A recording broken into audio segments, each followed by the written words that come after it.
Jesús González, los regímenes autoritarios siempre han tenido grupos de choque. Ya es costumbre en Venezuela. Una protesta se activa para exigir servicios básicos como electricidad, agua o comida y aparecen los llamados colectivos. No son personas que producen arroz o yuca, como los conceptualiza el gobernante Nicolás Maduro, sino que llegan para reprimir, amedrentar e, incluso, matar.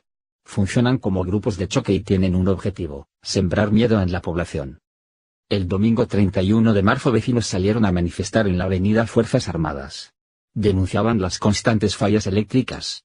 El saldo fue de 3 personas heridas, 2 de ellas por disparos de balas. Ese mismo día circularon en las redes fotos y videos de sujetos con armas largas. Uno de ellos aparece accionando una pistola.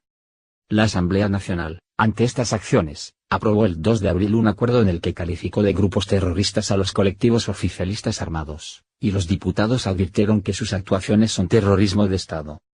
Pero Maduro, sin mencionar la palabra armas, los elogió al día siguiente: el primer defensor de los colectivos soy yo, están formados por gente buena, sacrificada. Son colectivos que producen arroz, yuca, crían animales, producen carne, leche, afirmó. Es común que en los regímenes autoritarios haya grupos de choque, recuerda el politólogo Jesús González, quien advierte que el gobierno de Maduro tiene pretensiones totalitarias, es decir, pretende apoderarse de cada una de las actividades del país. Por ejemplo, el dictador Manuel Noriega tenía en Panamá los macheteros y el partido nazi contaba con los camisas pardas. Durante los primeros años de la democracia venezolana hubo elementos similares como los cavieros. Pero esto no es comparable. Aquí estamos viendo el uso de la fuerza como mecanismo de control y gobernabilidad no democrática. Tratan de generar una gobernabilidad fuera del orden democrático, explica el también profesor de la Universidad Central de Venezuela. En América Latina los colectivos surgieron como grupos con objetivos vinculados a la reivindicación de las luchas sociales.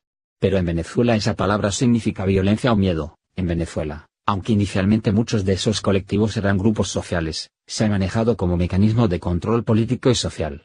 Recordemos que muchos de estos colectivos del 23 de enero tenían el tema de la ruta reivindicativa, incluso con la violencia. González se remonta al golpe de Estado de 2002 para señalar que aquel quiebre de la Fuerza Armada es uno de los antecedentes de la profundización del apoyo a estos grupos de choque. Progresivamente eso fue derivando en un movimiento armado paralelo.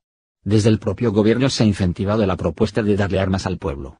Esa constante prédica de la violencia como instrumento de defensa de la revolución ha hecho que muchos de estos grupos tengan acceso y control de armas, dice. Soporte de Maduro. González considera que los colectivos representan uno de los elementos que sostienen a Maduro junto a la inacción de la Fuerza Armada cuando estos actúan sumado a un poder judicial que no los investiga.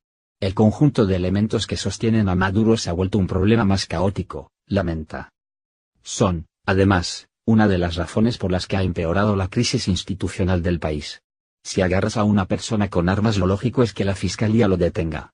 Pero cuando ves que la Fuerza Armada actúa junto a ellos, ves que están fuera de la norma.